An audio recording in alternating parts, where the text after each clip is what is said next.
We're going to go ahead and get started. I'll pass it to my colleague and comrade.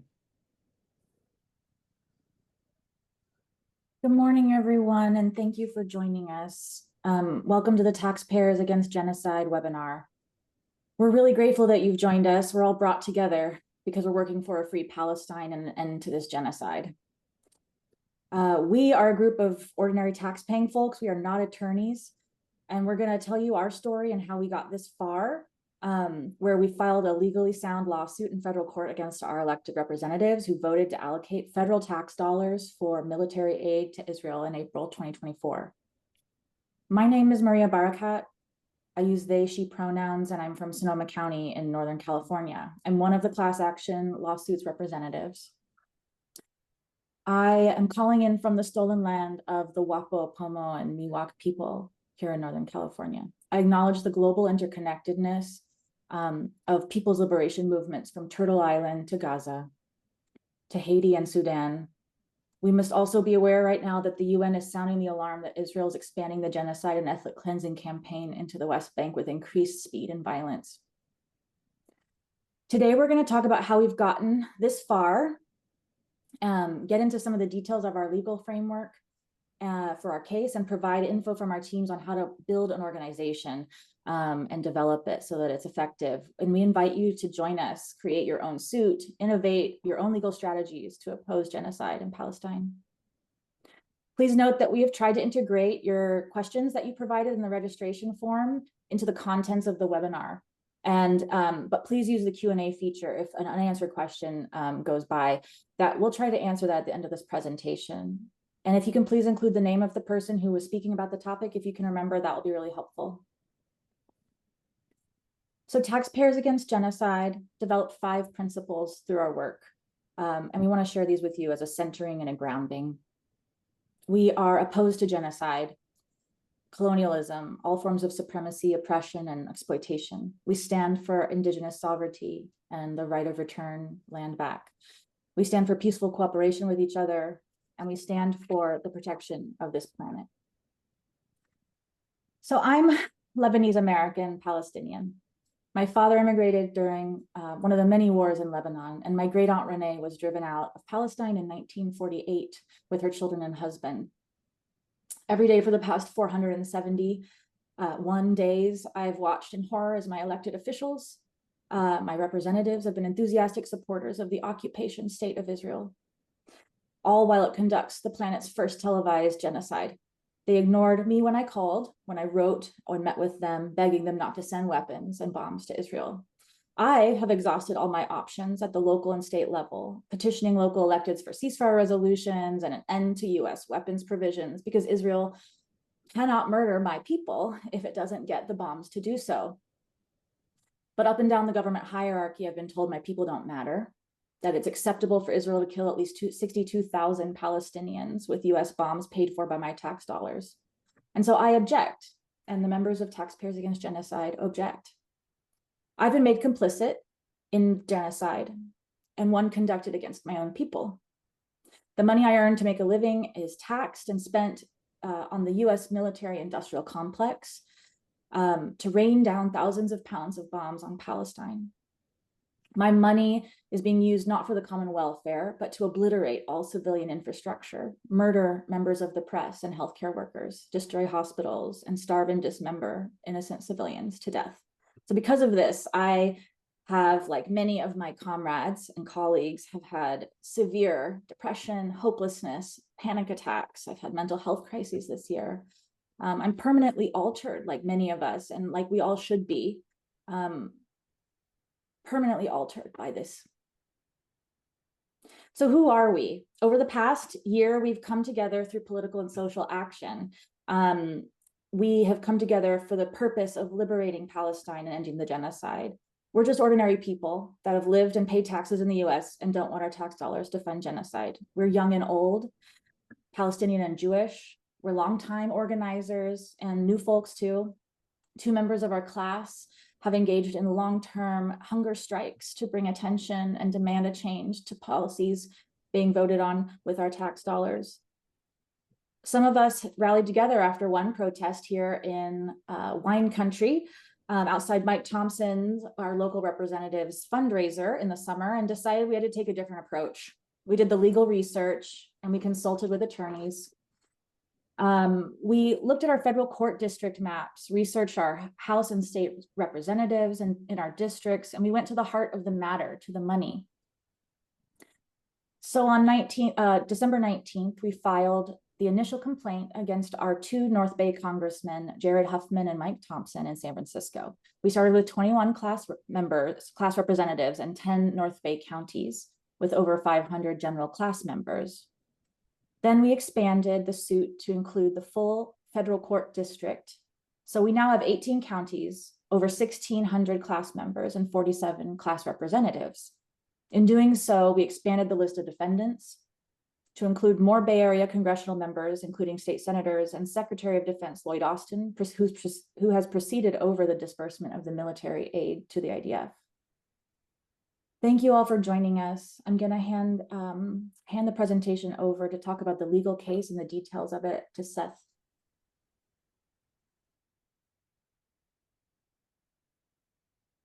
Thank you so much, Maria. It's been such an honor to work together with you and with all the incredible folks in this movement. There's now 1,600 members of the class and growing, and nearly 50 class representatives across, as Maria mentioned, 18 different counties. I'm going to talk about the basis of our case, the class action, and we are looking at the overwhelming evidence of genocide that occurred before April 20th, when our representatives, and most likely representatives of many of the folks in this webinar, your congressional reps, I'm sure, did the same, with few exceptions, to re-up the $26.3 billion in military aid to Israel. So before that vote, our case is showing that there was overwhelming evidence that they should have heeded. For one, as we all know, on January 26, 4 months earlier, the ICJ had already found that the case of genocide against Israel was plausible enough for ongoing litigation. So there was an open case when our members of Congress voted to re-up that $26 billion. A month later, in February, both Amnesty International and Human Rights Watch issued findings that the Israeli government was defying the provisions to protect the Palestinian people from genocide. A month after that, Francesca Albanese, the UN Special Rapporteur on the occupied territories, issued her damning report, Anatomy of a Genocide, that had said that Israel had clearly crossed the line with U.S. support and was carrying out genocide in Gaza. So these were all things that were widely reported, that any elected official should have been knew about. And yet, despite that, our officials, in this case, with the lawsuit starting with Representative Mike Thompson and Jared Huffman, and representing the two congressional districts that brought our 10 counties together in the north, the original 10 counties, they nonetheless voted for the Israeli Security Supplemental Appropriations Act. We also had extensively lobbied them. Like members of our class, some members had been calling virtually every day. There was peaceful pickets every week. I have been a long-term high school teacher. My students met face-to-face with Mike Thompson in January, right after the ICJ ruling, and said, please don't authorize any more military aid. And yet our lobbying and the overwhelming evidence was in vain. On April 23rd, the Senate completed the appropriation process, where they took the bill passed by the House. They combined it with some other aid. You guys might remember they combined it with aid packages that went to the Ukraine and Taiwan. It was a big $95 billion omnibus bill, but that included the authorization of the $26.38 billion to the IDF. So that also makes our senators, and most likely your senators, like if you're in Pennsylvania, Fetterman, et cetera, liable. So you can see in this image here, one of the 2,000-pound bombs that all this aid made possible, and in the image below, as we've all seen, the massive imagery of the destruction of Gaza. What's our argument then, beyond the fact that they did this in the face of overwhelming evidence and they did it against the wishes of the vast majority of their constituents all over the country? Some people say you can never sue your congressperson, but we disagree.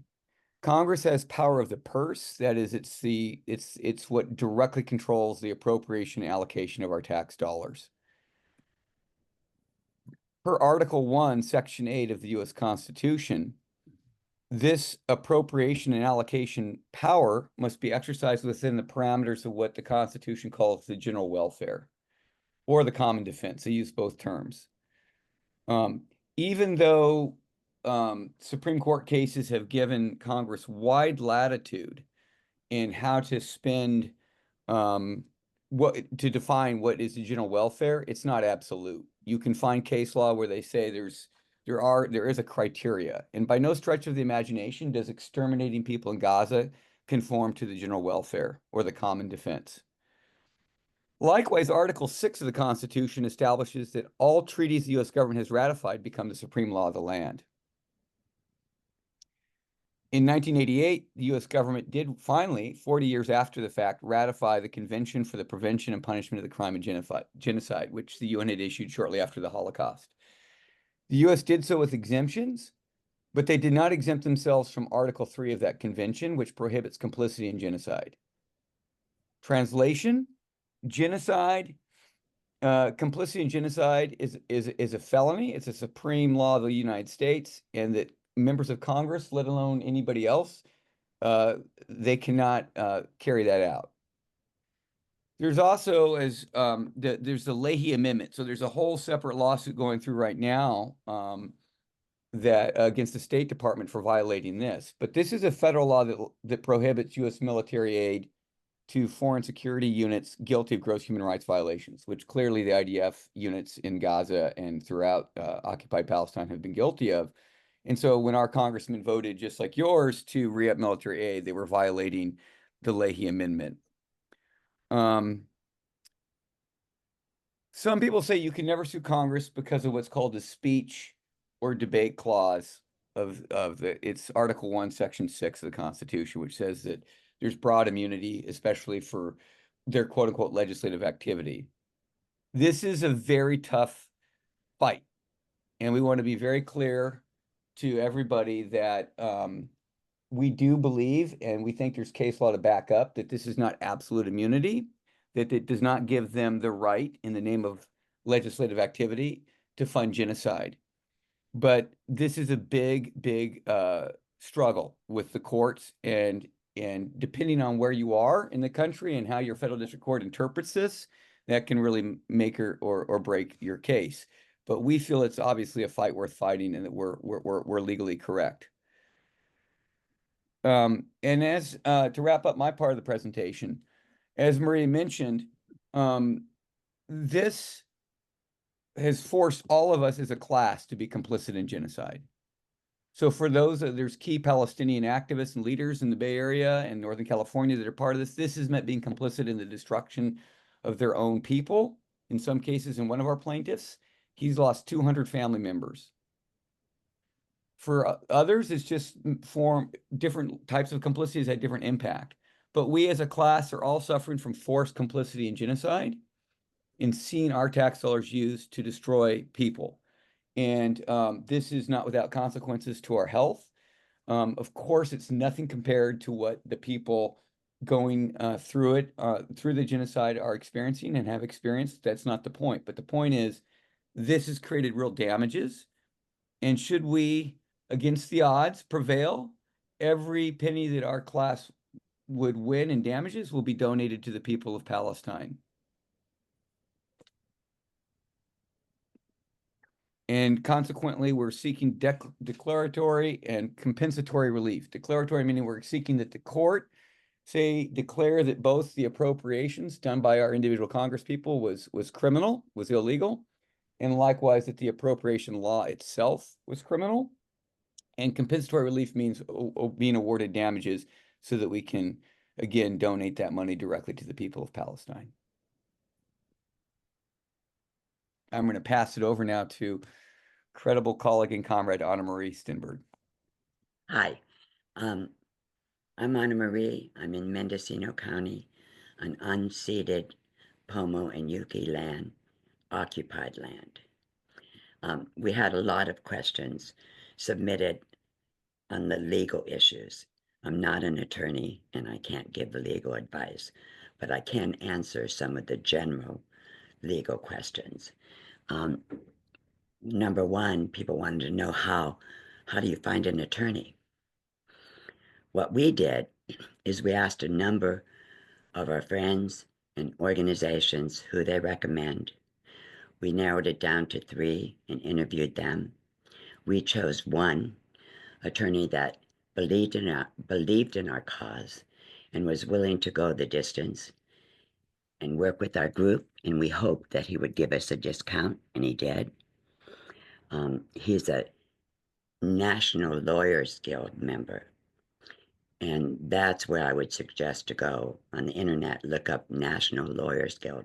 They're people's attorneys, and they'll have a list of their members in your area. So go there first, and of course, ask your friends and organizations that you know of for advice on who they recommend to go to. The next question was about legal costs and how to cover them. We can say what we did.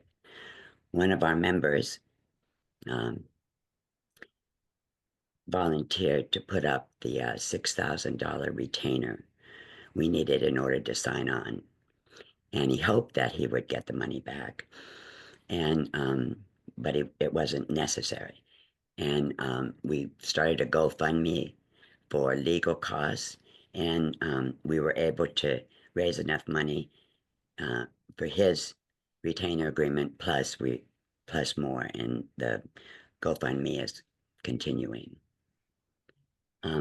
How do you determine, the next question was, how do you determine what geographic area you should cover when you sue? First, if it's a taxpayer's lawsuit, it needs to be filed in federal court. So what makes sense is the federal court districts. You can look it up on the internet. You can look up your federal court district. The federal court districts are different in every state, but what you do is any lawsuit that's filed within that district would automatically be combined into one lawsuit. And that's why we grew so big, because there were so many people in our district that wanted to do it. It makes financial sense and organizational sense to combine it and just file in that one district. So that's what we did. Can we be sued was the last real question that a number of people asked. Can we be sued for filing this type of class action? One of the first acts that we did was consult a First Amendment attorney with that question. And he said, not likely. That would be a SLAPP suit, a strategic lawsuit against public participation. And they're filed to inhibit your First Amendment and petition rights. They're state law claims and don't transfer to federal court. But I would always consult your attorney. Ask your attorney that question. Before I close this section, I want to emphasize that when you file a class action suit like ours, you're taking on entrenched power. They don't want taxpayers to have any control over how they spend our money, let alone say that they're spending our tax dollars illegally. But they are. We know they are. Expect an attempt at every turn to derail you and block you. They might even try filing a Rule 11 motion that would penalize your attorney. Just be ready for it. What we're doing is so important. We just need to organize and persevere. Okay, that's it for the legal. If you have some other questions, we might be able to answer and put them in the chat. Now I'm going to do nuts and bolts. How did we do it? I don't really, I mean, it's amazing what we've done. We're just a ragtag group of people from all over this Northern California, and we've managed to get as far as we have. There's such diversity in the group, just like there is in TAG. There's diversity in this group on the webinar. I looked at all those invitations, people that wanted to join, and it's amazing. All going through what we did in Mendocino County and in all of Northern California, trying everything we can to stop being complicit in genocide and free Palestine. We all have that in common. So let me tell you how we did it. You can take what you like or is of value and leave the rest. TAG grew very fast. We organized as we grew and had lots of bumps on the way. From the beginning, and most importantly, we agreed to have weekly general membership meetings on Zoom, where members could bring their concerns and suggestions and questions, and we could organize. We used a modified consensus process to make decisions. At our weekly meeting, we set up teams on an as-needed basis and reported back to the general, those teams reported back to the general membership meetings. The first teams we set up was to deal with the priorities. And that was the legal, getting the complaint together, the spreading the word, getting more class membership. So our first team was legal, and there were about 7 of us on that team with some legal experience and research experience. And we met, and our attorney gave us his draft complaint and asked us to research and investigate certain issues that he wanted to develop further. And we did that. We worked together and did that. We presented a document to the attorney. He incorporated what he wanted into the complaint, and we continued to do that, help him in any way that we could. The next thing was the membership and outreach. We did that at the same time because we wanted to grow the membership. Really, I think, in my mind, the most important document we produced to grow that membership was that first flyer. And that first flyer we spread everywhere. And the first flyer said, are you a taxpayer in these 10 counties? And we listed the counties. If you are, and want to stop your congressperson, that was Huffman and Thompson, from funding genocide, join our lawsuit. Here it is. And it was a 1-pager. I'm summarizing it. And it had a link, and you could click on it, and it would lead you to a document page that you filled out, and you became a class member. And right after me, Tarek will explain how that document was created and how he processed it. And the third team we did was a media team, and again to spread the word and to grow the class. And the media team, when it first started, included social media, and the social media was really important also. We drafted that.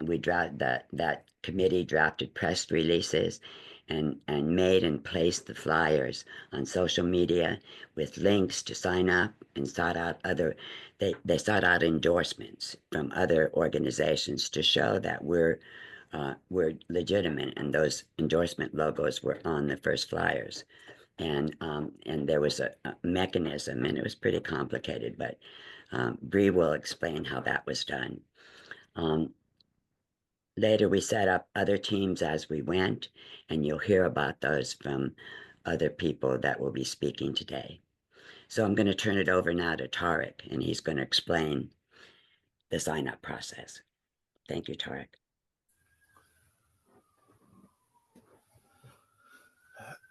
Okay. Good morning, everybody. My name is Tarek, and I'm in Sonoma County, California. want to talk about how we started the membership, the class membership, and how we grew it from there. So the first thing, probably the most important thing, is to get a good idea, a solid idea of the criteria of a class member. So where that person lives, where all these different things that, different cases would be different. And that is, for us, how we started out small, and I didn't have like a perfect idea of what it was, and we were fixing it as we go. So it's good to start out knowing everything or almost everything. From there, we like Anna Marie said, we did that flyer announcing it and all that. But we also built the form, the membership form, and we used a system on the computer, a program, a website that, and we moved on there to one we felt was better.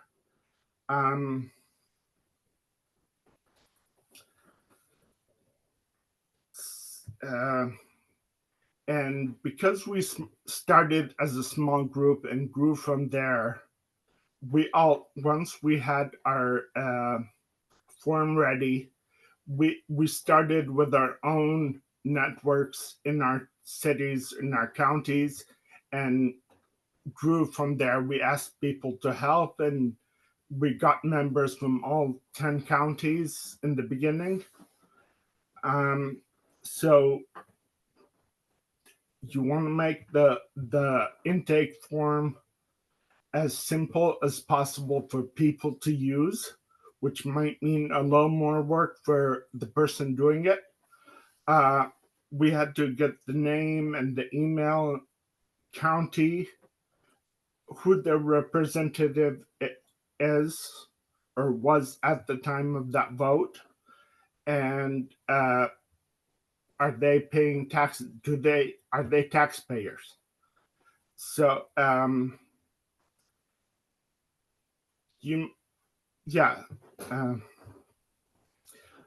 from there, we started building the class membership, and it started growing first slowly and then accelerating and growing a lot faster.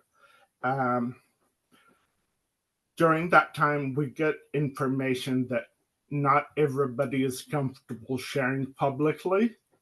And so it's important to find a system, a platform, however you do the work, that you have a way of keeping it secure, because those people are entrusting us with this information. And then after that, it's just keeping track of the spreadsheet. We're using a spreadsheet to keep track where everyone, got sidetracked. The spreadsheet, we grew it and all that, and keeping track if we get any questions, anything like that, that something is not clear on our form, we use that to fix it. And pretty much that's how we did it. And now I'll pass it on to Bree. And thank you, Bree. She's going to talk about how we got endorsements from different groups. It's all you, Bree. Thank you, Tarek. Good morning, folks. My name is Bree. My pronouns are she, they, and I am a TAG member from Sonoma County. And today I'd like to share with you all what I've learned through this process about getting the word out there. So as Tarek said, I'm going to speak to you first about endorsements. We knew from the beginning that this movement was going to require a lot of community involvement. So we wanted to make sure that our message made it out to as many folks in our communities as possible. And we knew the best way to accomplish that was going to be by using the networks we already have in play. So what we did was we individually reached out to organizations that we knew would likely be sympathetic to our cause for good reason. And we asked them to formally endorse the action and become part of our movement.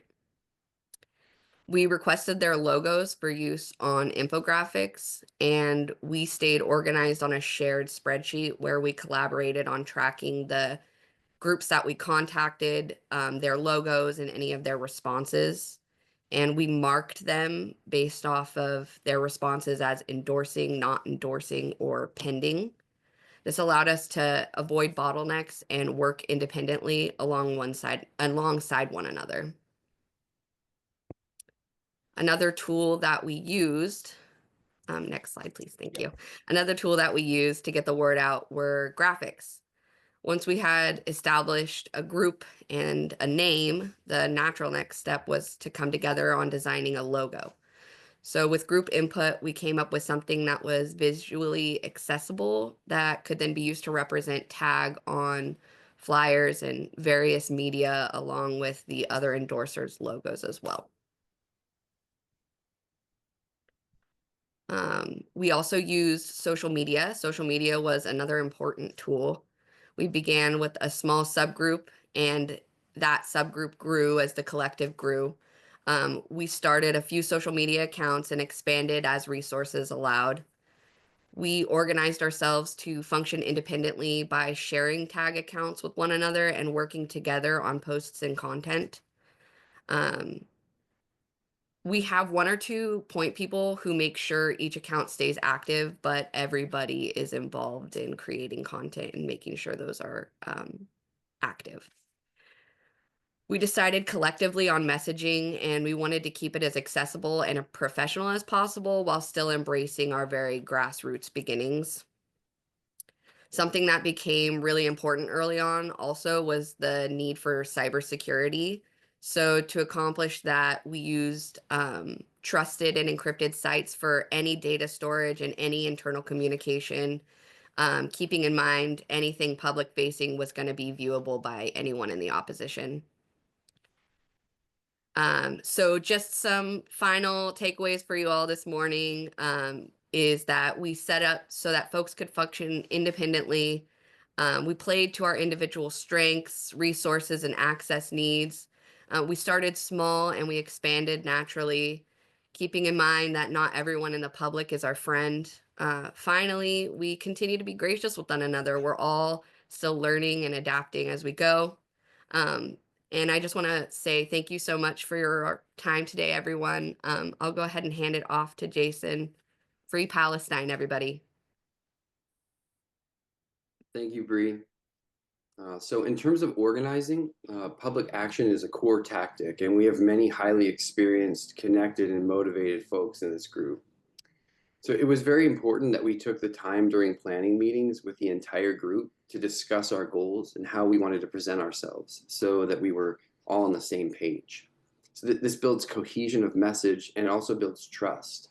And many of us were meeting for the first time in person at the press conference, so it helped to keep things running smoothly when we arrived.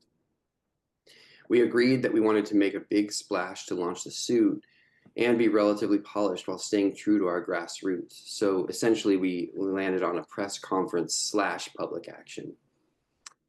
It's important in a public action to have a visible security team because a show of organization can help ward off potential trouble. We established our security team prior to the event, and as the coalition grew, experienced members stepped up to help. Regarding materials, we agreed on the signage and banners we would be bringing, ensuring again that we stayed on message and had powerful visuals. And we brought handbills to promote adding new class members while we were at the event, people who showed up. That's right. Yeah, so in terms of in planning for attendance, we developed event and logistics flyers with the location, public transit info, nearby parking and restrooms, and an email for organizing carpools. So planning for the presentation, we benefited greatly from our broad coalition. Members made sure we had an adequate public address system, and we brought in experienced allies to live stream the event and to record it. Even though we didn't have a podium on site, we planned everything around a podium focal point to create the visuals. And lastly, we reached out through our endorsing organizations to promote the press conference and get more people to attend. So now I'm going to hand it off to Amelia to share about the work of our amazing media team. Thank you so much, Jason. Yeah, I'm Amelia, pronouns she, her. I'm located in Mendocino County, Northern Como land, and I'm going to talk about our press work.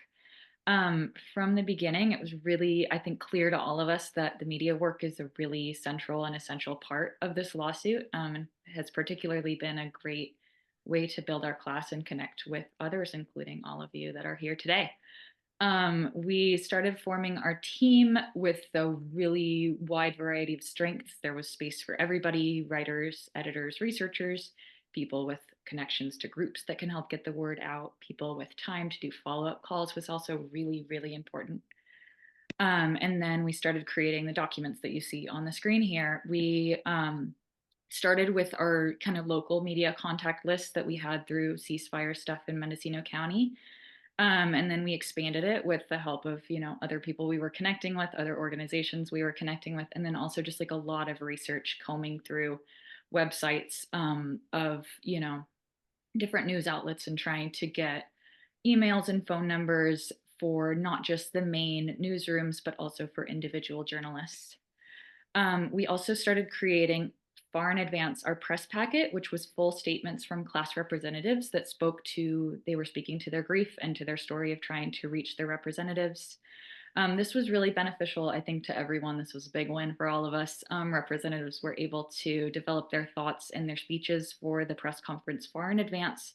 And then we were able to pull quotes from their speeches to use in our press release that we were going to get out. And then also we handed out the full press packet with all of the full speeches at our press conference, which was actually really great. We noticed later on that a lot of the media had actually gone through and pulled great quotes to use in their work. And then a couple days before our press conference, we started putting out the media advisory. The purpose of this was to just get reporters and photographers to come to our press conference. It was very straightforward: who, what, when, where, and contact information. And then we also started putting out, and then if the press that we were sending it to was not local to the Bay Area, we also sent them a live stream link in advance so that they could watch it, tune in if they were not able to make it in person. Shortly before the press conference, we also started sending out our press release, which had selected quotes that we pulled again from the statements that the class reps created. I think that was really beneficial. I think the media landscape is really fast paced, and it was nice for the reporters to be able to pull quotes directly and have it right in front of them. I think takeaways from this, sample timeline that we used are just paying attention to timing, when to release sensitive information, how to release sensitive information, and then also the importance of follow-up calls was something that I really learned. We had a whole team of people that was just calling all of the journalists on our list and being like, hey, did you get this? And trying to get their kind of nose into the story, which ended up working out really well for us. And I really appreciate everyone who took the time to do all of those follow-up calls. That concludes what I have to say. I'm going to pass it back to Anna Marie. Thank you. Much respect and appreciation and fun and hard work all of us in the TAG group have done, and I respect you all so much. Thank you. You're doing a great job.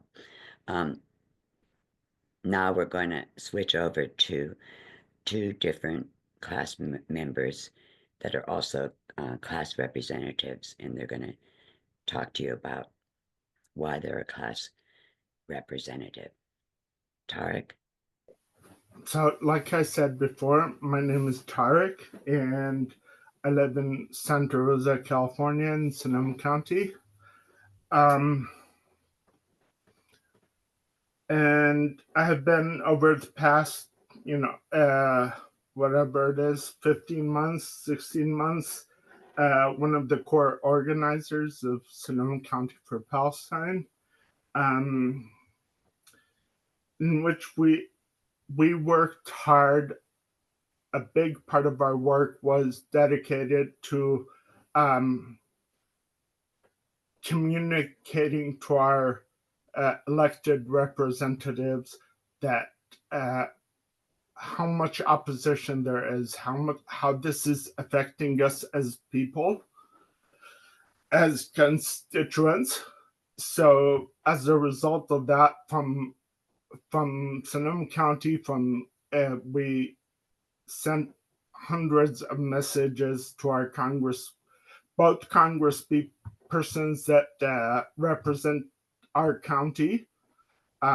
So we communicated how we felt, what we saw, what they need to do to change this.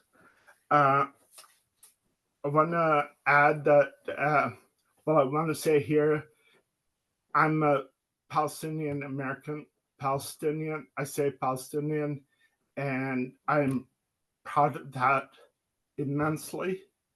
Now more than ever, I come from a people that brought us all together here in this room. They brought the whole world, and they taught the whole world what it means to resist and to persevere despite being in the worst possible conditions. So over the past 15 months or 16 months, I forget how long it's been, I have had to witness the savagery of Israel killing and maiming the Palestinians in Gaza. And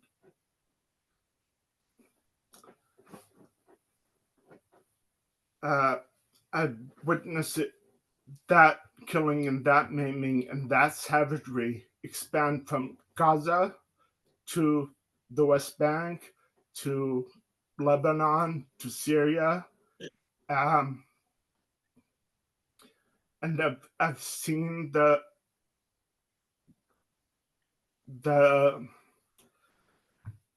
expansion, the growth of the racism and oppression in the areas occupied in 1948, which is where my family lives.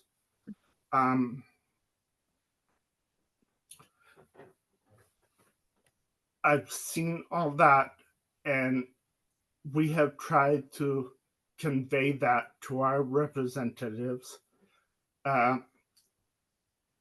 On October 7th, 2023, and the next few days, the following few days, we heard our president get up and say, knowingly lying, that spreading lies about what happened on that day, on October 7th, including all the things they put about babies and women and all that.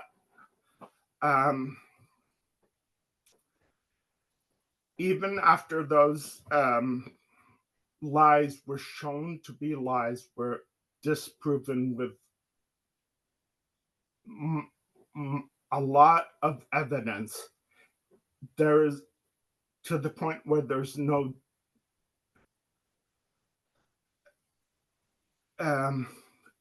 doubt about them being lies. They kept repeating them, the same lies over and over. Our representatives in Congress, our city councils, everyone repeated those questions in order to justify what Israel is doing, and to justify sending them more weapons and more funds to continue on doing that.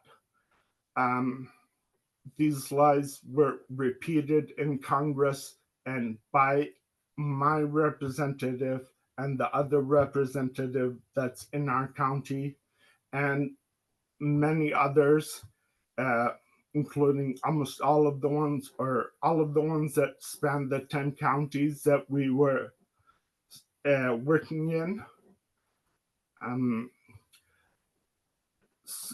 By repeating those lies and voting the way they did in April of 2024 to send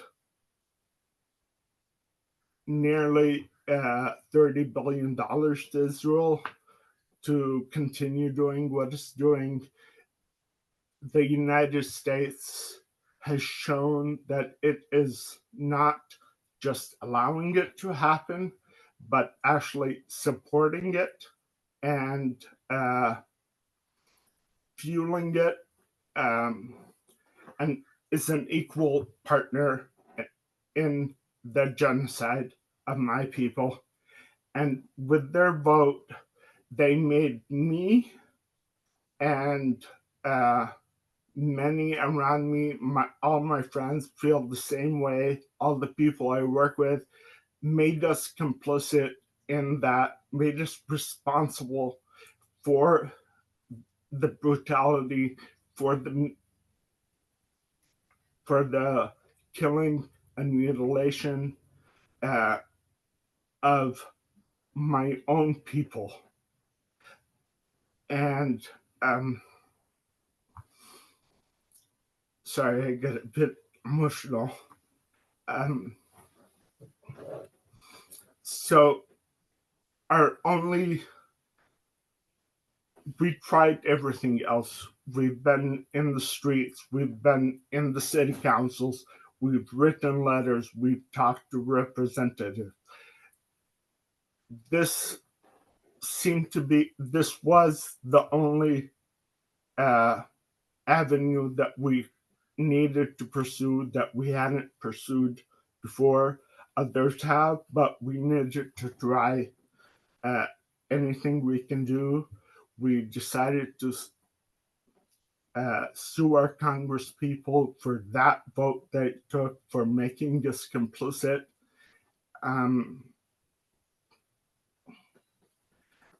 And despite the fact that I do not, and many others do not have faith in the system, in the government, because it has what it showed us it can do.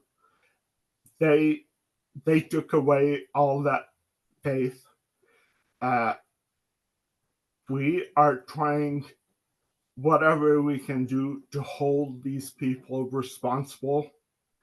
And we decided to sue them in court, and maybe, just maybe, that might make a difference, might make them think twice about the people that they're doing this to. So here we are, and we're among all our friends, among all these wonderful people that we have been working with since the beginning of this lawsuit and since the beginning of the genocide, and some long time before that, to hold them accountable for what they have done. And thank you. And now I'll pass it on to Linda, I'll pass it on to Linda to tell her story, why she is doing this. Linda? Thank you, Tarek. Thank you, Tarek, for your powerful testimony. My name is Linda. I use she, her, ella pronouns. I live in Mendocino County, far northern California, on land of the Pomo people. Before I share my reasons for being a class representative in this lawsuit, I want to share a little about what it's like to be a class rep. I needed to be willing to be visible as a supporter of this movement and let my name be on public records. I've conducted a couple media interviews and speaking events associated with this, and because of the incredible organizing skill and dedication of Amelia and the media team, print media could just pick quotes from our written statements, so it has been very manageable with this amazing team of organizers. I joined this class action lawsuit representing hundreds of Mendocino County residents who feel trauma, anguish, and shame at being forced to be complicit in this colonial genocide for land and resource theft. I have dedicated my career to protecting the public's health. The very foundation of health in Gaza has been systematically dismantled. In violation of international law, Israeli attacks with US bombs have led to the damage and destruction of more than 600 health facilities, including every hospital. Medical missions were banned from entering Gaza, and the northern part of Gaza was completely shut down. No doctors, no food, no fuel, and no aid were allowed in prior to the ceasefire January 19th. So it was impossible to deliver even the most basic health services. The Israeli military has deployed gun-strapped drones inside hospitals that kill patients and staff, as well as destroy medical equipment. Israel has killed over 1,000 medical professionals since October 2023, constituting the highest number of attacks on healthcare facilities and their personnel during a conflict in recorded history, with US money and US weapons. Israel has kidnapped hundreds of medical staff, burned medical staff alive in hospitals, and tortured doctors to death. Israel killed more children in the last year than in any conflict this century, with many sniper shots to the head and chest of children. We have watched Palestinian babies die when their mothers are too hungry and thirsty to breastfeed because Israel uses starvation as a weapon. Babies rotting next to ventilators after the Israeli military took over the hospital and turned off the electricity. Teenagers burned to death, still hooked up to their IVs when the Israeli military bombed the hospital. Toddlers crushed when Israel bombed schools, and parents collecting plastic bags of unidentifiable children's body parts so they'll have something to bury after Israel bombed refugee shelters. Gaza now has the highest number of child amputees in the world, many done without anesthesia because Israel blocked medical supplies. We in public health know that the reported number of dead civilians is a fraction of the true death toll, particularly in this conflict where the health system counting the dead has been destroyed and journalists targeted in the hundreds. Based on analysis by the British medical journal The Lancet that found dramatic undercounts of deaths, the actual number of dead in Gaza from trauma plus disease, infection, thirst, starvation, and cold, conservatively estimated at over 321,000 human lives, or 13% of the population, just through June 2024. This is genocide, and we are paying for it. It is our genocide. Providing weapons that will be used to violate human rights and that are used for offensive purposes violates multiple US laws. So in funding this genocide with our tax dollars, our representatives are criminals, and they have made us all criminals as well against our will. When what Dr. Martin Luther King said in 1967 is even more true today. The greatest purveyor of violence in the world today is my own government. While it pales in comparison with what Palestinians have suffered, the psychological distress and moral injury I experienced from being forced to pay for genocide has caused me irreparable harm, manifested in depression, anxiety, lack of joy in daily activities, and inability to sleep peacefully. I am sick from genocide. Polls show that 70% of Americans support an immediate permanent ceasefire. More than 61% want to stop US weapons shipments to Israel. Between October 2023 and April 2024, I and others called our representative Jared Huffman's office hundreds to thousands of times to plead that he stand against genocide and to let him know sending weapons to Israel was illegal in light of US and international law. He betrayed democracy by voting for more weapons for genocide in violation of the will of his constituents. The US Israeli genocide of indigenous Palestinians is genocide of our time. I will never be able to wash the blood of tens of thousands of innocents from my hands. The only way to stop the genocide is to stop the weapons. So we used our only remaining recourse to bring our representatives to federal court to make them stop using our tax dollars to fund genocide. Now I will hand it over to Carol and Roshi for the question and answer. Thank you. Thank you, Linda and Tarek and all who've spoken. It's hard to contain a lot of our emotions. I'm sure that's true for people attending as well. We're going to have a Q&A now, and we didn't leave a tremendous amount of time, so we're going to try and just get to a couple of the questions that you all submitted during the webinar. And we also plan to keep all those questions and try to address them either individually in emails back to people or through a frequently asked questions document that we'll try to produce as soon as we can. So without further ado, I'm going to just address the first set of questions to Seth. And I'm just combining a few, Seth, so what you can cover, you can cover. And I did want to say that we are going to be staying on for another 15 minutes after our official close.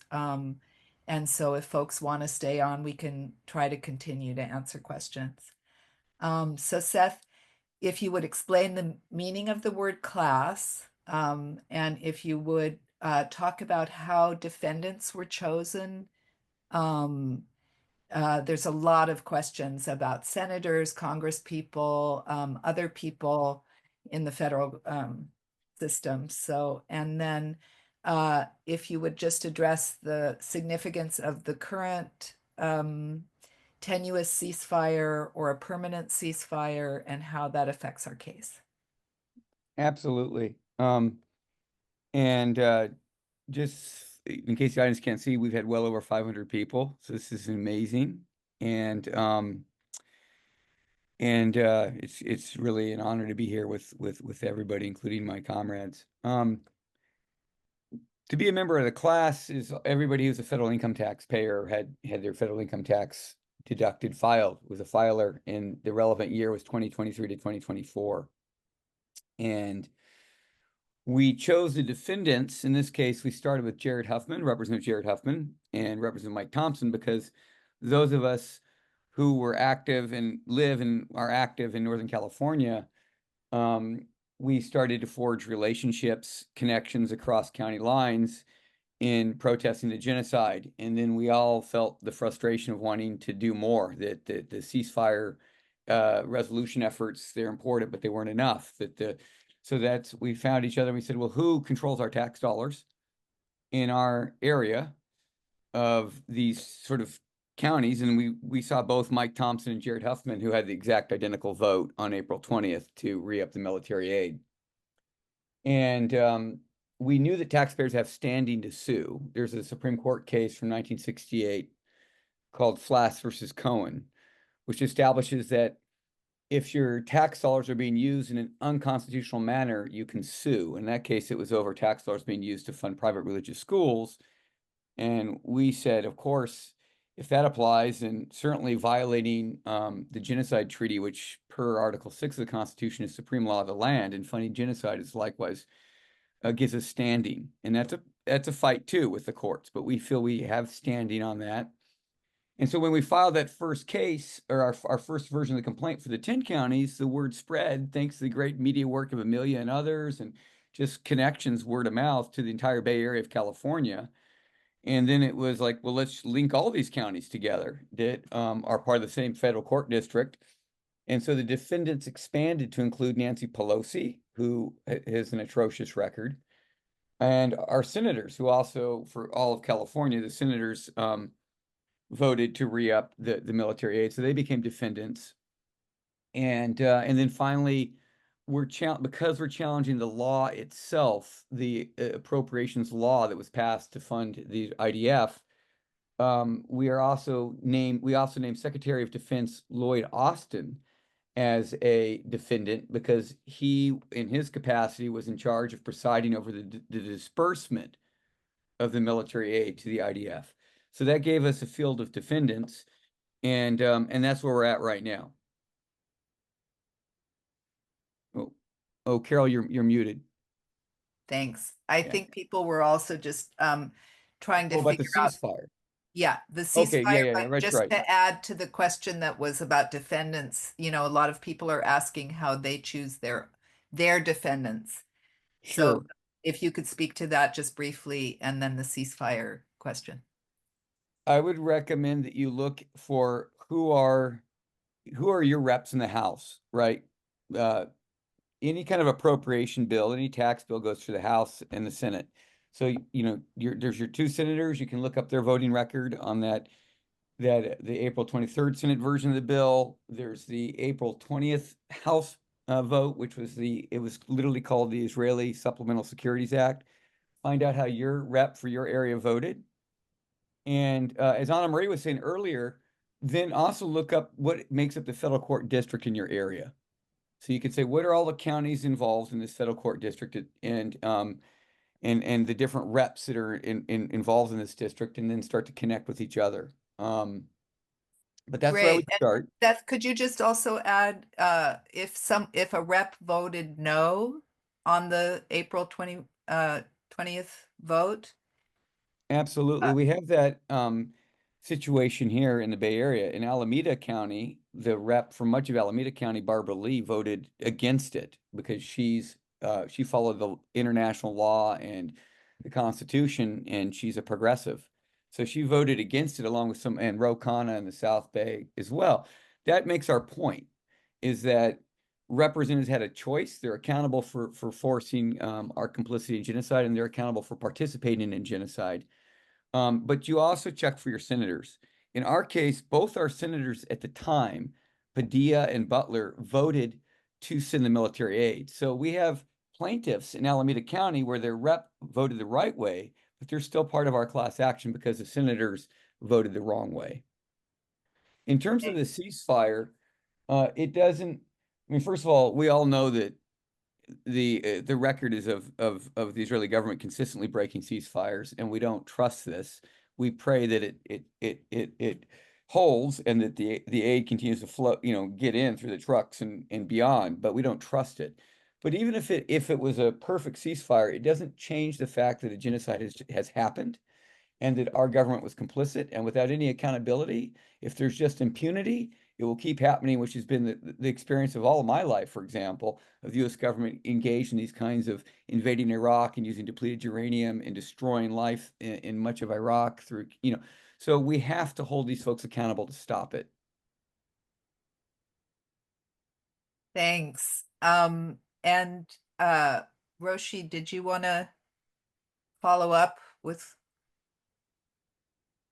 There you are. Hi. So we can't really answer some of the tech questions that were asked. There was like maybe two, because it's frankly a legal question, not really a tech question. But I just want to invite everybody to write their questions to TAG's email address, which will be dropped in the chat, for any further questions you might have. Okay. Shall I go on, Roshi, to the other questions Go I ahead. identified? Okay, great. And I just want to reiterate that the slide deck and the recording of this webinar will be sent to all registrants.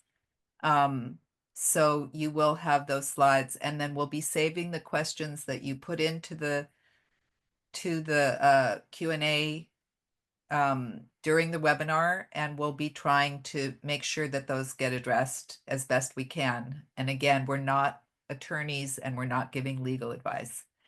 So with that said, Anna Marie, there were a lot of questions that seemed that I grouped together. They're not completely related, but sort of they're related to you and your ability to answer. Maybe. So there's questions about tax resistance in different forms. Mhm. And if you could just speak to that, if there's any intention or understanding of how this could grow into some other movement around that. There's questions about which kind of attorneys should people be looking for, human rights attorneys. Could you say some more about that? What type of lawyer to look for? And then also, if you could talk about the injunctive relief that's being asked for in our lawsuit and how it relates to psychological harms. A couple of those questions I'm going to pass on to Seth because he's dealing with the complaint itself. So there were so many questions all over the place there. What type of just- attorney are people looking all right, for? And all right. the idea of tax resistance? Well, as I said, go to the National Lawyers Guild. They're the people's lawyer. Look at their website and check out there. I personally would say look for a David versus Goliath. Okay, look for somebody that's got some moxie, that has some experience in taking on the powers that be, whether it be in their local community. Go to organizations. Who have they ever used to pursue a lawsuit for environmental damage or civil rights or immigration stuff? Look around. Look around that and talk to your friends. You don't want a criminal lawyer. This is a civil thing. So look at that. Okay. What else, Carol? How does this relate to other ideas about tax resistance? Okay.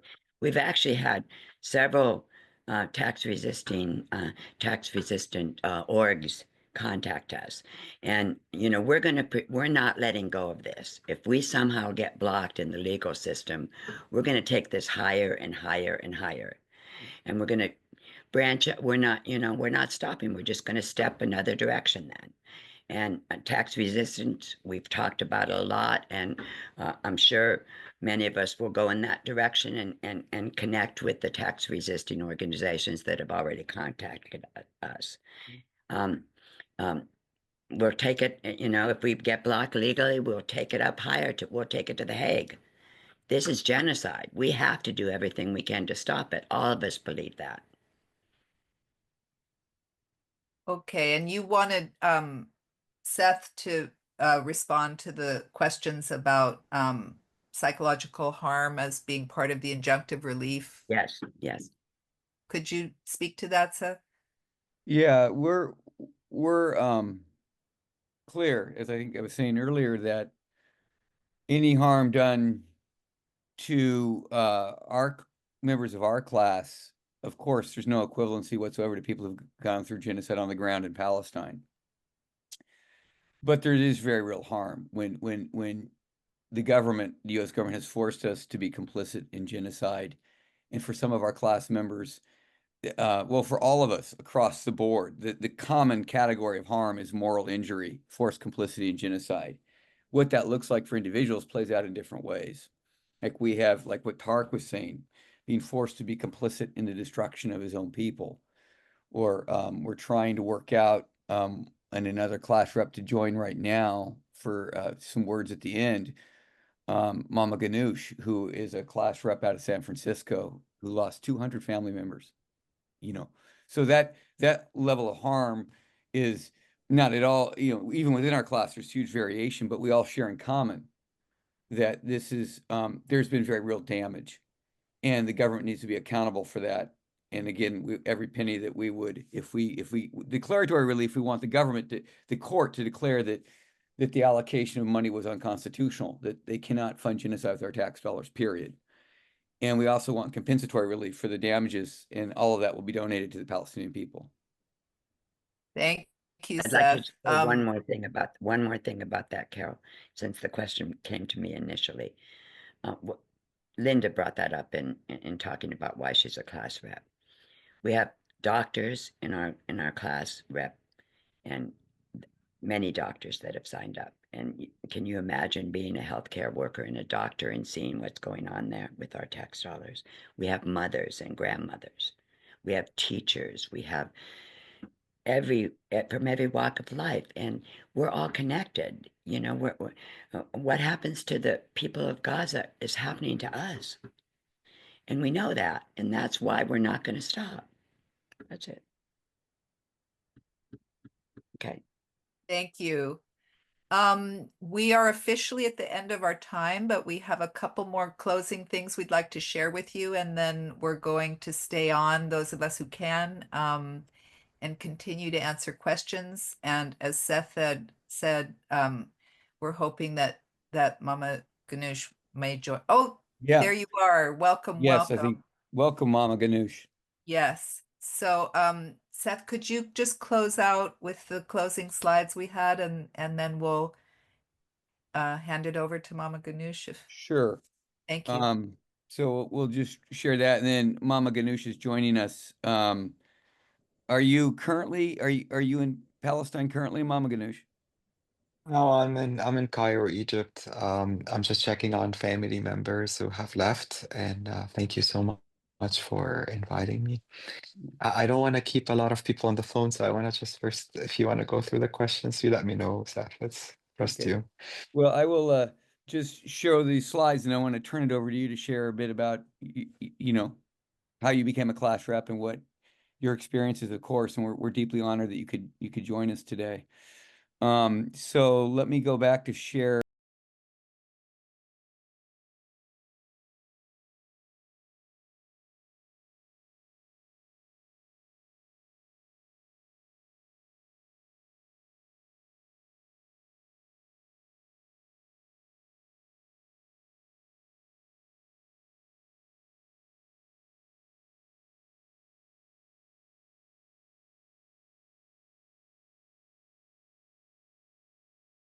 Okay, so our next step is everybody who registered. We're going to send you a link to the recording of this, as along with the slides. We will be sending everybody a follow-up email to folks from the same state. Like, so there's been people from 40 different states came in for this event. And in some states like New York, there's 60 people. So we're going to be sending an email. And then once you get that email, and to all the folks in New York, if you want to opt in and say, yes, I want to be in touch with people, then we can share information with others in New York with your permission. And then if folks want to organize, Taxpayers Against Genocide, we of course, if you want to use the name, we simply ask that you follow the 5 principles that we've arrived at, and we would love to be in communication with you as we play it forward, as we're developing a mass movement. And it is clear that the court system, we were very clear what we're up against with the court system, but we do believe we're correct legally, and no matter what happens, we are up against all odds, but we're going to keep building a mass movement because it's only the power of the people that will stop the genocide, not federal judges. So we want to thank you guys for being here. And there again is our information. And we have 2 other things before we wrap, and that is I want to again invite Mama Ganoush to share a bit about being a class rep and their experiences. And then we're going to have a final, very important announcement by Roots Action founder Norman Solomon, who's also a plaintiff. So, and then once Norman's done, we'll have the informal time where people who do want to stay on can stay on. Okay, so Mama Ganoush, I turn it to you and then to Norman. Yeah, hi, marhaba. First of all, just thank you so much for the team who put this together. After the DCIP versus Biden lawsuit, didn't move forward. I was kind of hopeless of a process that we could provide some form of recognition just of the genocide and put it in the public records for all Palestinians, but also for my family members. I currently have 211 family members that were killed since October 8th.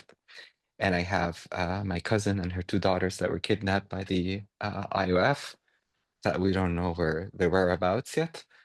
We don't know if they're alive or not. This is a very I am a taxpayer. I'm American. I live in Nancy Pelosi's district, the biggest Zionist and one of the orchestrators of how to grab a vote to support the genocide, given her being one of the senior members of Congress. Somebody, unfortunately, I voted for in the past. And Alex Padilla. I have been, with the help and the support of the community, we have been in touch with every single council member. I remember very clearly the day I went to Rafael Mendelman office, who was the district representative for me, with a number of people from my neighborhood to ask to support a ceasefire resolution. And I told him at that time I had over 170 members that were killed. He didn't even say sorry for your loss. He told me I'm a Zionist in front of everybody publicly, and he only cares about the safety of Jewish people who live in the neighborhood, although half of the room were Jewish people who didn't want to do the genocide. For Nancy Pelosi, I remember very clearly on Christmas Eve when they were bombing Muaskar Librej. This is where a big part of my family lives in, and they killed over 77 people in El Maghazi. I was calling her office like crazy, like a crazy person, and I never got a response. I remember sending email to Alex Padilla and receiving this like email that tells me that it's actually good that we're doing that genocide, basically.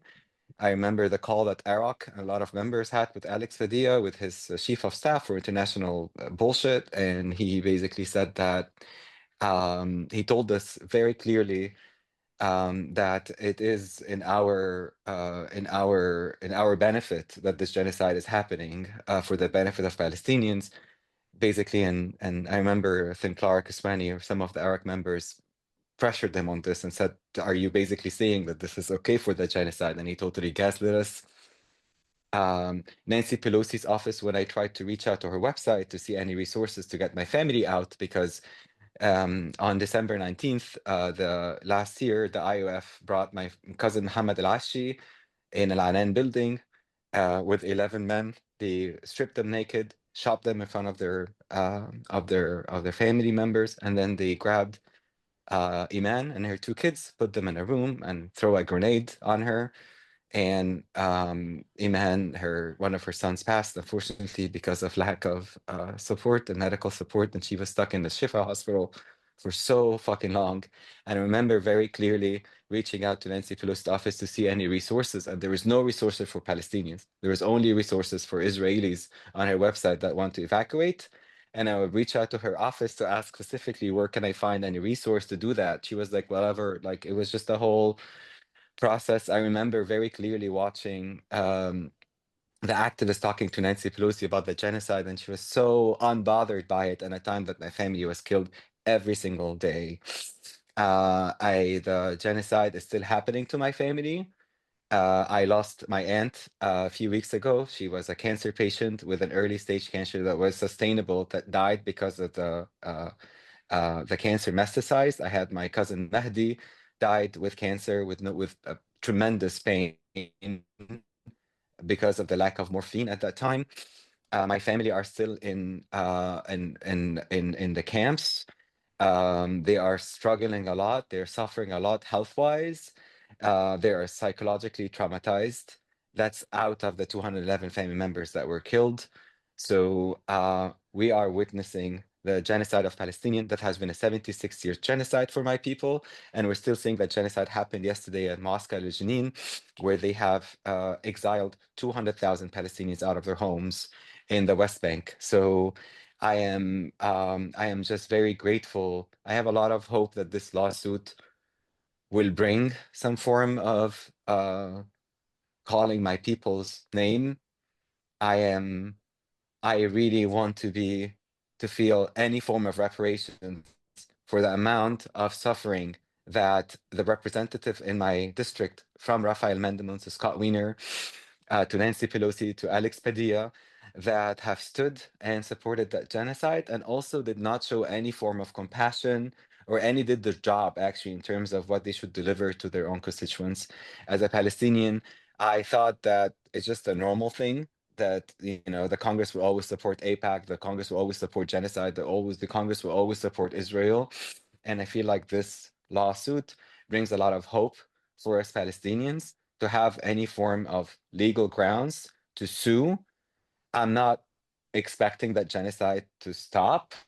I am expecting my people's names to be set in court, whether the genocide will stop now or in 2 years or in 10 years. I don't know where it would be. I would like for my people's name to be in public record. And for Palestinian genocide and the numbers that you mentioned, that Linda mentioned, 321,000, this is the first time I hear this fucking number. I want our names to be remembered in public record. I want us to be remembered, even if this legal lawsuit did not go to where we want to be. I feel like this is the minimum way to honor Palestinians who have been killed in this genocide and continue to be killed and suffer. Also, my people that are still in Palestine, the family members that I still have in Palestine, have lost everything, every single thing. I have people that have been devastated in tents, have no idea what to do. There's no home to go back to. There's asbestos. 70% of Palestine, in fact, Gaza is full of asbestos. They have poisoned our soils. They have poisoned our waters. They have killed our children. They have destroyed our educational system. They have destroyed every single mean to be alive as a Palestinian after this genocide. So this genocide doesn't mean just a reparation or a stop after the ceasefire. First of all, there's no ceasefire. Israel just killed a child who's 7 years old a few days ago after the ceasefire was released. Israel have been killing Palestinians in the West Bank. As we are speaking, Israel might be killing Palestinians in their prisons right now. So I just want to remind people that just genocide did not stop. They might be raping and killing Palestinians in prisons right now. We don't know. I don't know if my cousin man might be shooting her right now. I don't really know. They might gang raping her right now in a prison.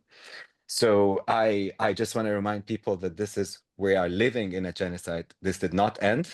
And I am so grateful for Seth and all the comrades and the people that put this together and the organizations, the associations, for just the idea that we could put our names in court as Palestinians.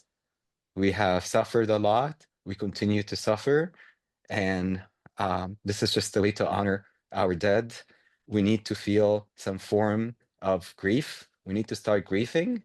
And I feel like without noticing our names and just thinking about us as fucking numbers that were killed in this genocide, we cannot move on as Palestinians. We didn't move on since Nakba, since 1948. And I don't think we could move on without just any simple of recognition of the genocide that happened and impact on these liberal Zionists that have done that to us.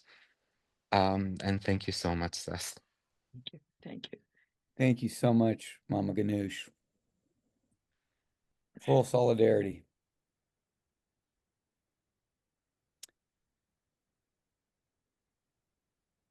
I'd like to pass it now to Norman Solomon, who's just been an amazing activist. As many of you know, he's been one long before this lawsuit, but he's been really helping drive this, and powerful writer, wrote a recent piece that got published in The Hill that really lays out why we're fighting. And again, one of the founders of Roots Action. So Norman, you're our closer. We're all here because we're trying to do everything we possibly can to end this genocide, to have all the names, as we've just heard, recognized as human beings whose slaughter has been subsidized by the US taxpayers, commandeered by the people running the US government. I want to say that Taxpayers Against Genocide has truly been an inspiring group. I've been organizing for really 50 years, and I've never seen a group doing a better job of grassroots outreach, of doing organizing in a methodical serious and respectful way. And at Roots Action, we've come in this process relatively late, working with Taxpayers Against Genocide, and we're so glad that we could play a role in co-hosting this webinar, this national important webinar. Ultimately, grassroots organizing is where it's at. A lawsuit is a tool for building a stronger and stronger movement against genocide, against militarism. Reality is that the business model of the court system includes refusing to challenge the warfare state of the United States, refusing to challenge the military-industrial complex. The federal judiciary is extremely unsuited, unwilling, unlikely to side with us in our lawsuit in Northern California. But the lawsuit is a powerful tool for public knowledge and for organizing, to agitate, to educate, to organize, and to change the policies of the US government. It's a powerful tool to build capacity, to build power, to change fundamentally these policies. If you decide to be part of a lawsuit, I personally want to urge you not to expect to win in court. I want to repeat that. I want to urge you to not expect to win in court. I believe these lawsuits, and I really am sorry to say this, I've researched this as best I can. I believe these lawsuits will not win in court, but they can win in the court of public opinion. We need to activate democracy. And this is a battle for public opinion to mobilize change. And that requires knowledge and power and mobilizing both. One of the things that has really struck me is that these lawsuits are organized by House districts. By definition, we're suing members of Congress. Ultimately, 366 of them voted for the genocidal appropriation in April of last year. There's an aphorism: when you're in a struggle with an adversary, don't do what you most want to do. Do what your adversary least wants you to do. And that means going after their power, undermining, threatening, and taking away their power as much as possible. We're organized by congressional districts. We have networks that are being built. Those networks, among other things, can be mobilized and utilized to mount primary challenges, because I've talked to members of Congress, and you have too, and they will, in their candid moments to their friends, say, what I'm really worried about is not getting reelected. We have to deal with their worries. We need to threaten their power. We're organized by congressional districts. That's one of the arrows in our quiver to really threaten and undermine their genocidal power.